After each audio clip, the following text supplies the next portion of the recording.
Okay, in our earlier discussion, we discussed changes in fixed cost and sales volume. What I'd like you to do now, I should have had you do this the first time, is I'd like you to do exercise 5-5, part 1 on page 214.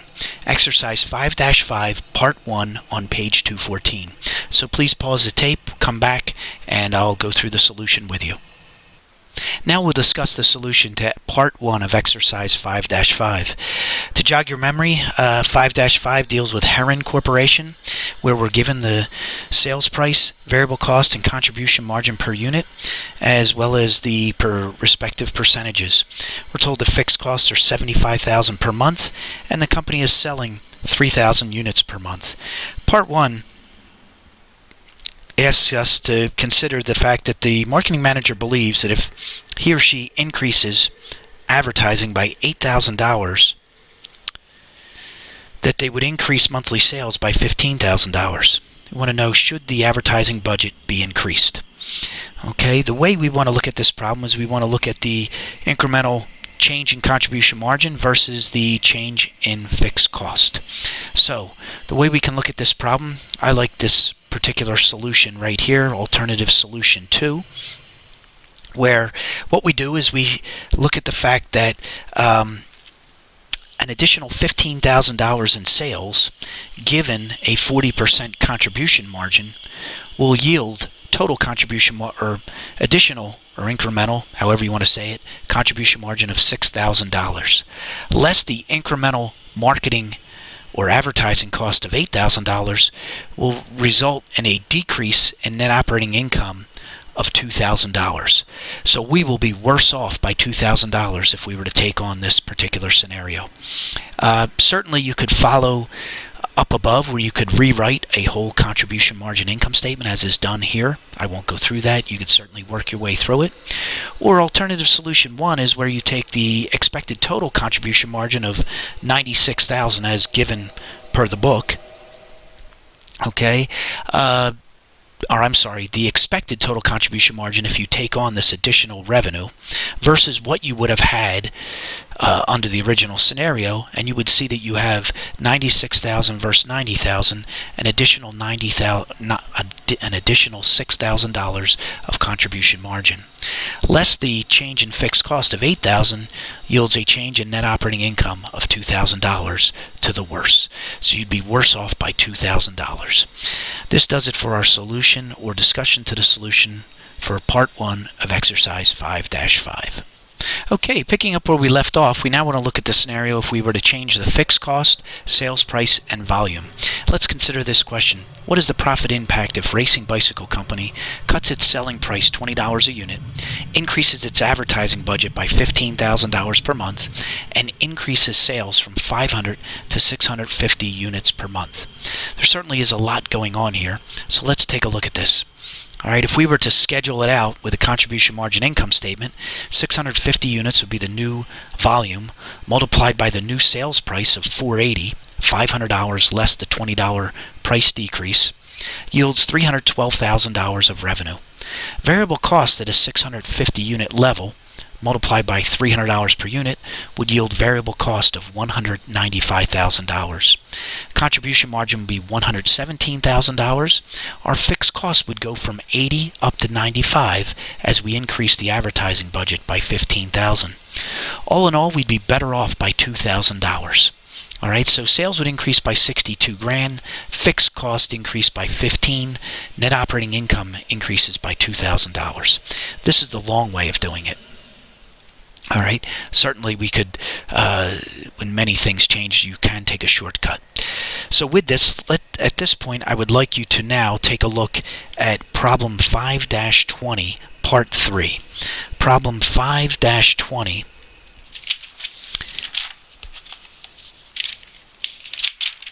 is at the top of page 220. So problem 5-20, top of page 220, part 3. So please pause the videotape and work on this problem and come back to it, and we'll go through the solution. Okay, we now want to discuss the solution to part 3 of Problem 5-20 on page 220. Problem 5-20 deals with MemoFax, a company that produces memory enhancement kits for fax machines. Sales have been erratic, with some months showing a profit, some showing a loss. The company's contribution format income statement is given in a table right at the top of this page. Part 3 says refer to this data in this table, and the president's convinced that if he or she reduces the selling price by 10%, combined with an increase of $35,000 in the monthly advertising budget, this will double unit sales. What will the new contribution format income statement look like if these changes are adopted? With a problem like this, you need to take it step by step. So if we start at the top line and we look, sales revenue.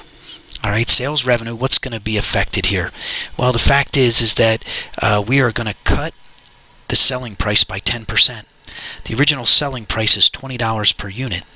If we cut it by 10%, that'll be $2. We will cut the selling price to $18 per unit. With this reduction in the selling price, we will double the unit sales. Well, right now we're selling 13,500 units. By doubling, we will go to 27,000 units. So our sales revenue will be 27,000 units times $18 per unit. Sales revenue $486,000. With our variable costs, nothing changes. Only the number of units. Got to remember, you got to have apples with apples. If you sold 27,000 units, you have to have variable cost for 27,000 units. 27,000 units times $14 a unit would yield variable cost of $378,000. Our contribution margin would be the difference, $108,000. Our fixed cost would go from 90, as listed in the book. It would be increased by $35,000. It would jump to $125,000. All right, obviously, contribution margin of 108 less 125 of fixed cost would give us a net loss of $17,000. This is obviously not a very attractive situation. Given the current situation was $9,000 loss, here we're almost doubling it. This does it for our solution to problem 5-20, part 3.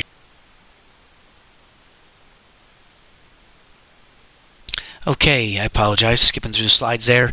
The next scenario we want to look at is if there's a change in variable cost, fixed cost,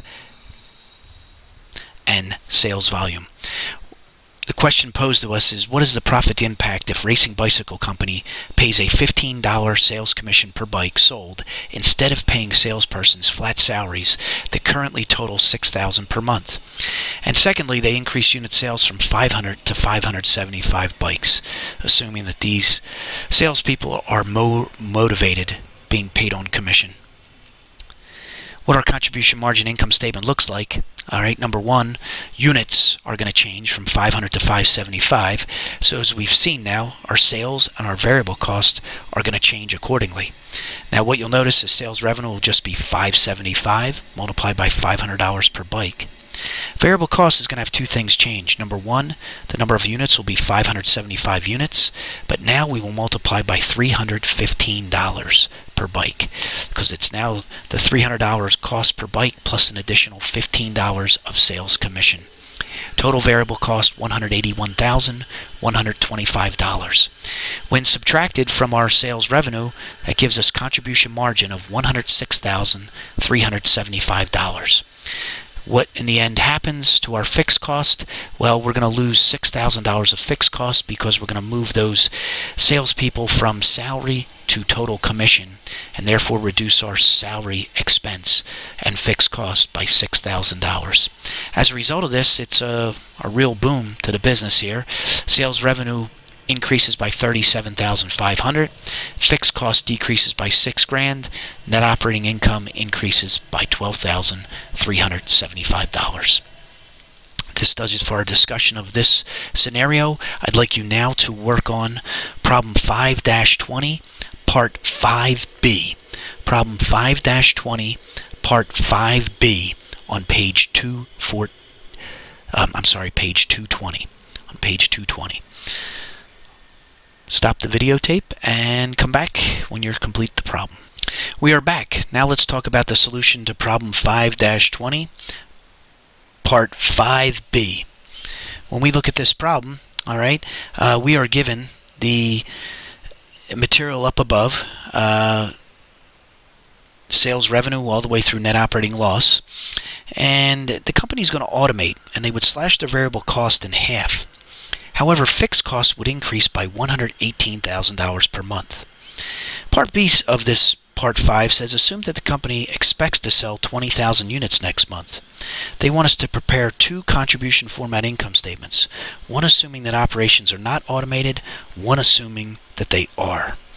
Alright, if we look at the solution here, we see that if the company is not automated and they reach a 20,000 unit level, given that our sales price per unit is $20, they will have $400,000 of revenue. Variable cost of $14, 20,000 units yields $280,000 of variable cost, giving us contribution margin 400 minus 280 of 120. Our fixed cost remains at $90,000. We would have net operating income of $30,000. If we were to automate the operation, in other words, replace workers with machinery, our revenue would stay at $400,000, 20,000 units at $20 a piece. Variable cost, however, would be cut in half. They would go from $14 a unit to $7 a unit. That's basically what's told to us in the book, that we would cut our variable cost in half, which would increase our contribution margin from $120,000 up to $260,000. However, our variable costs will rise tremendously. We will add an additional $118,000 of fixed cost, and our total fixed cost will now be $208,000. Alright, the $260 less the $208 gives us net operating income of $52,000. Obviously, looking at this solution, just lining up the numbers, automated appears to be better than not automated from a profit perspective.